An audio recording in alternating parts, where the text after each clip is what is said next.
تو ایک زمانہ ہمارے اوپر ایسا گزرا ہے کہ لوگ ایک دوسرے کا احساس کرتے تھے. یہ بغداد کی کہانی ہے. ایک شخص صرف یہ دیکھنے کے لیے آتا ہے کہ یہ لوگ عزت کیوں اتنی زیادہ پا گئے ہیں. اس نے ایک ہوٹل سے کھانا کھایا, وہ مسلمان نہیں تھا, اور سامنے ٹیبل پہ ایک جوان بیٹھا تھا, وہ مسلمان ہے. اس نے محسوس کیا کہ اس کا تعلق ہمارے شہر سے نہیں ہے. خیر کاؤنٹر پہ جا کے اس کا بل دیا, اور اس صاحب نے کھانا کھایا, بل دینے کے لیے کاؤنٹر پہ گیا تو کہا آپ کا بل ادا ہو گیا ہے. کہا یہاں تو مجھے کوئی جانتا نہیں, میں اجنبی ہوں.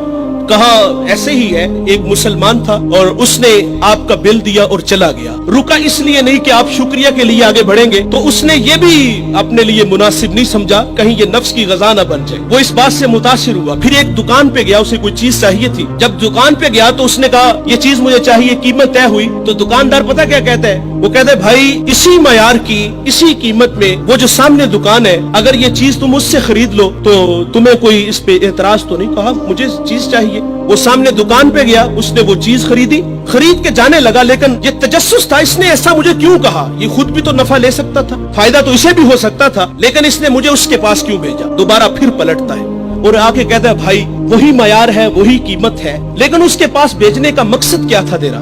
اس نے کہا بھائی صبح سے اس وقت تک میرے پاس بڑے گاہک آئے ہیں اور میں نے اپنے بیوی بچوں کے لیے رزق روٹی اکٹھی کر لی ہے, اور وہ جو سامنے بھائی ہے اس کے پاس صبح سے لے کر اس وقت تک کوئی گاہک بھی نہیں آیا.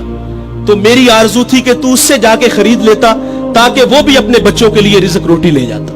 ایک ایسا زمانہ تھا, ہمارے اخلاق اتنے اچھے تھے, ہم ایک دوسرے کا خیال رکھتے تھے.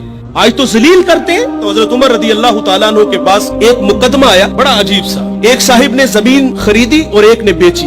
جس نے زمین خریدی اس نے ہل چلایا تو اس سے خزانہ نکلا, اور وہ خزانہ لے کے جس سے خریدی ہے اس کے پاس آ گیا اور آگے کہتا ہے کہ بھائی میں نے زمین خریدی ہے, زمین کے پیسے دیے ہیں, اس خزانے کے پیسے نہیں دیے, یہ آپ مجھ سے لے لو. اور جس نے بیچی ہے وہ کہتا ہے بھائی یہ تمہارے مقدر, یہ میں نہیں لوں گا, یہ تمہارے ہی ہیں. ان کا آپس میں تنازع ہوا, حضرت عمر کے پاس آ گئے. وہ دے رہا ہے, وہ لے نہیں رہا.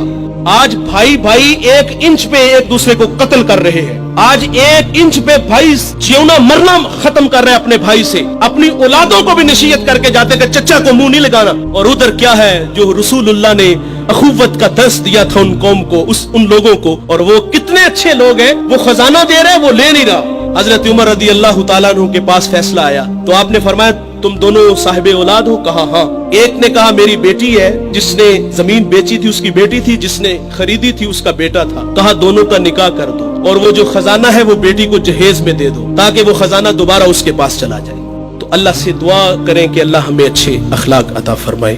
اس ویڈیو کو شیئر ضرور کیجئے, ہو سکتا ہے آپ کے ایک شیئر سے یہ بات کسی کے دل میں اتر جائے. جزاک اللہ.